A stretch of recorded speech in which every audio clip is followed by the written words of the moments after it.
C'est sûr que c'est pas le milieu le plus accueillant du monde, hein, ça reste un bateau de guerre. Hop. Sous l'eau, on entend tout, c'est un monde de bruit. C'était la crevette. Et on est les seuls à pouvoir donner un nom derrière ce qu'on entend. C'est le Shazam des bateaux. Exactement. En mode nuit. Hop. Et ben là, on est à Toulon, à l'escadrille des sous-marins nucléaires d'attaque. Et derrière moi, il y a le SNA Emeraude. Alors il est flou parce que c'est un bâtiment qui reste secret. Tu peux bien comprendre qu'on n'a pas envie de montrer aux nations concurrentes notre technologie.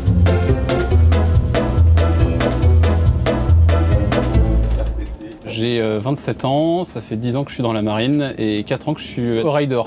Au Rider, ça consiste à écouter tous les phénomènes audio qui se passent sous l'eau ou même sur l'eau, que ce soit sur les sous-marins nucléaires français ou bien même les frégates.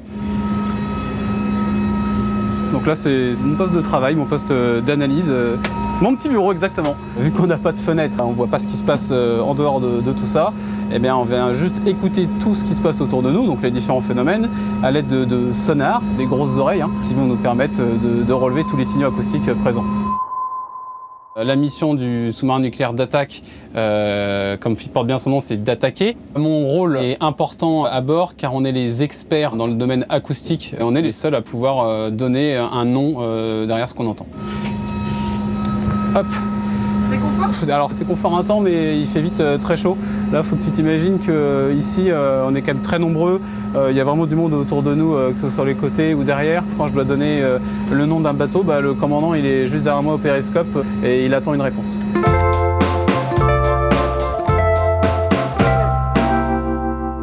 C'est sûr que c'est pas le milieu le plus accueillant du monde, hein. C'est pas un bateau de croisière, hein. Ça reste un bateau de guerre.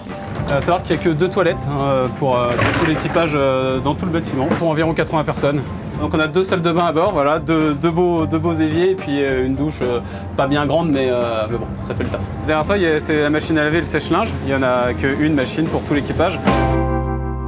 On a mis un ensemble de technologies, aussi bien une chaufferie nucléaire que des armes ou que des équipements qui vont permettre de produire de l'oxygène, typiquement. Et puis on a mis des bonhommes au milieu qui doivent vivre là-dedans pendant plusieurs dizaines de jours et qui doivent mener une mission là-dedans.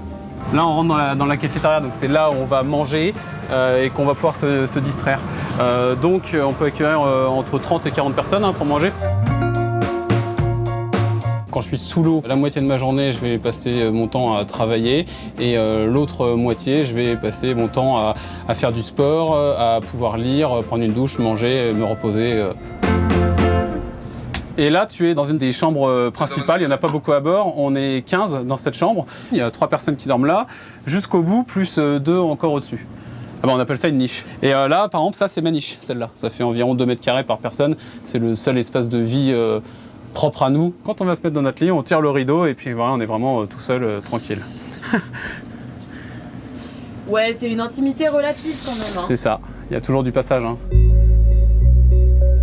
Sous l'eau, on entend tout. On entend aussi bien la pluie, le tonnerre, des bâtiments de pêche, des bâtiments hydrographiques, des bâtiments de guerre, sous-marins. On dit le monde du silence, mais c'est pas du tout vrai, c'est un monde de bruit. Alors là, ce qu'on entend, c'est l'hélice, un pétrolier. Je vais commencer par compter le nombre de tours. On peut comparer ça au nombre de pas qu'une personne va faire. Ça va nous permettre déjà de donner un ordre d'idée sur, par exemple, la vitesse du bâtiment ou la taille. T'es le Shazam des bateaux. Exactement.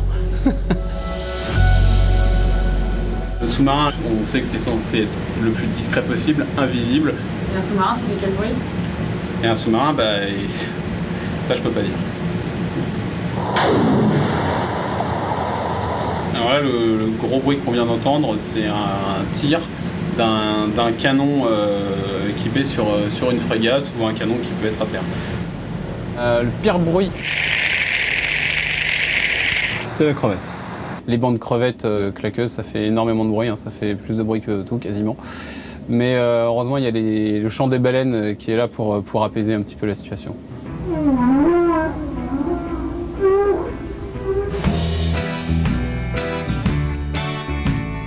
La première plongée, c'est la première fois qu'on a fermé le panneau et qu'on a senti le bateau descendre, qu'on se dit ça y est, je suis sous l'eau.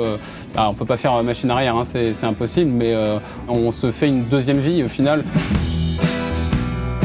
Alors on a des contacts avec des proches qu'on désigne avant de partir en mission. C'est une centaine de mots qui nous est envoyés chaque semaine où on a la possibilité de répondre.